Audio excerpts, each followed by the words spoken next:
Assalamualaikum warahmatullahi wabarakatuh. Perkenalkan, dengan saya Dela Nursifat dari kelas X5E dengan NPM 2023 14500-820. Hari ini saya akan melakukan wawancara singkat dengan salah satu guru dari SMP Bina Citra Mandiri, yaitu Miss Esi Agustin SPD, untuk menyelesaikan tugas dari salah satu mata kuliah, yaitu Profesi Kependidikan, yang diampu oleh Ibu Bulan Yulian Anggini MPD.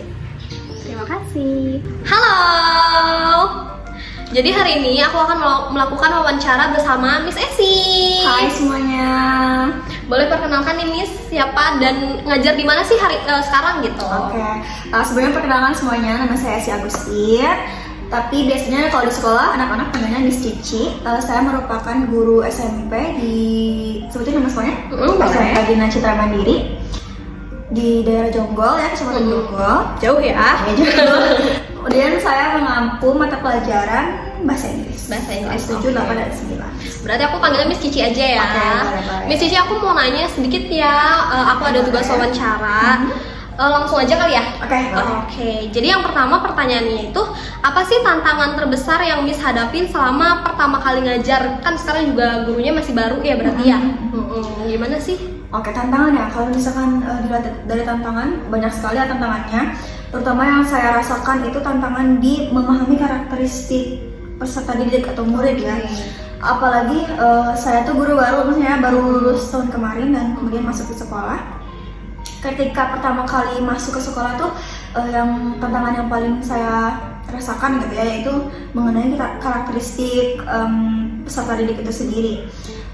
Karena dimana apalagi karena anak tuh kan beda-beda ya, ada yang semangat belajarnya tinggi. Betul. Terus ada yang mungkin dia tuh sukanya belajarnya misalnya pakai audio, terus ada yang sukanya mungkin pakai visual, atau mungkin kadang kan semua murid beda-beda ya. Ada kadang yang misalnya semua murid itu dia tuh sukanya lebih ke pelajaran matematika gitu kan, saintek misalkan. Ada yang lebih suka ke pelajaran sosum atau bahasa gitu kan. Jadi tantangannya itu sih, gimana caranya kita melakukan pembelajaran dengan semua anak tuh bisa paham gitu, bisa mampu, bisa seragam gitu ya. Oke. Mengikuti pelajaran kita seperti itu. Oke. Yang kedua ya.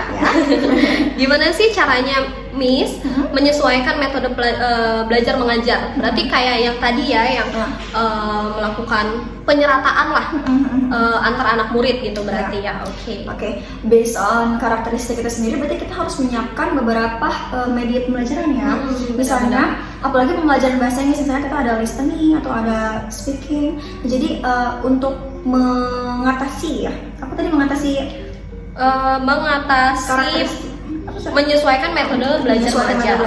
Jadi kita harus menyiapkan beberapa metode pembelajaran. Misalnya kita menggunakan presentasi gitu ya, presentasi atau diskusi grup, atau misalnya kita pakai audio. Misalnya kita belajar dari video dari YouTube, kita juga belajar dari game. Apalagi bahasa Inggris tuh akan lebih seru banget anak-anak tuh pakai game kayak gitu sih Bu.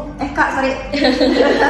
Oke, next. Yes. Gimana sih caranya Miss Cici itu membangun kedekatan tanpa mengurangi wibawa sebagai guru? Oke, cara melakukan pendekatan ya.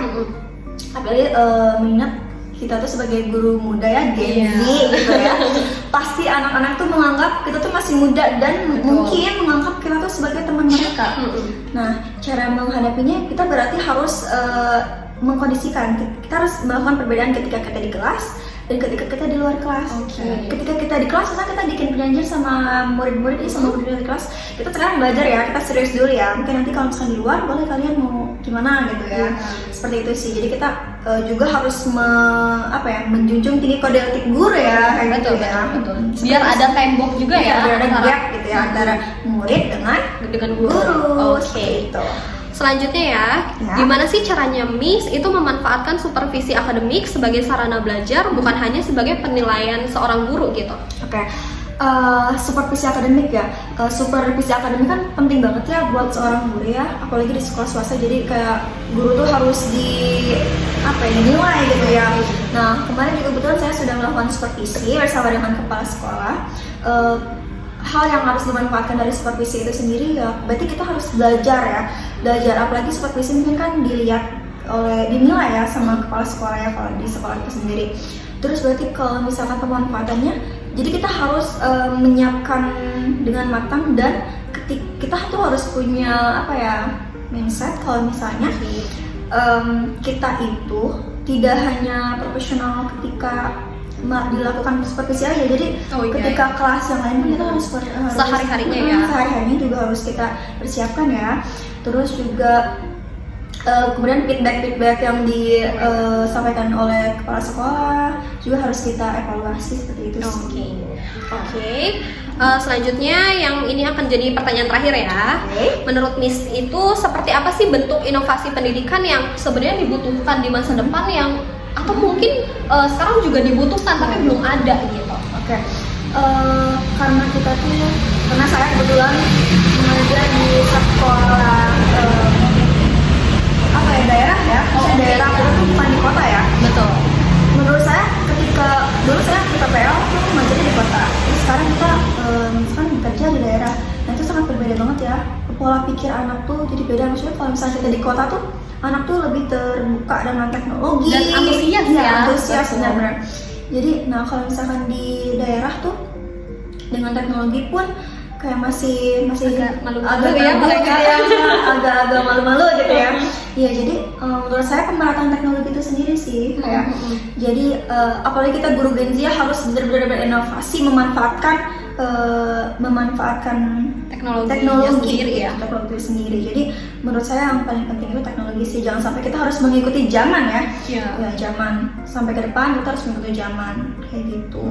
Oke, jadi sekian aja wawancara hari ini bersama Miss Cici. Terima kasih semuanya. Assalamualaikum warahmatullahi wabarakatuh. Waalaikumsalam. Sekian wawancara saya bersama Miss Esi Agustin.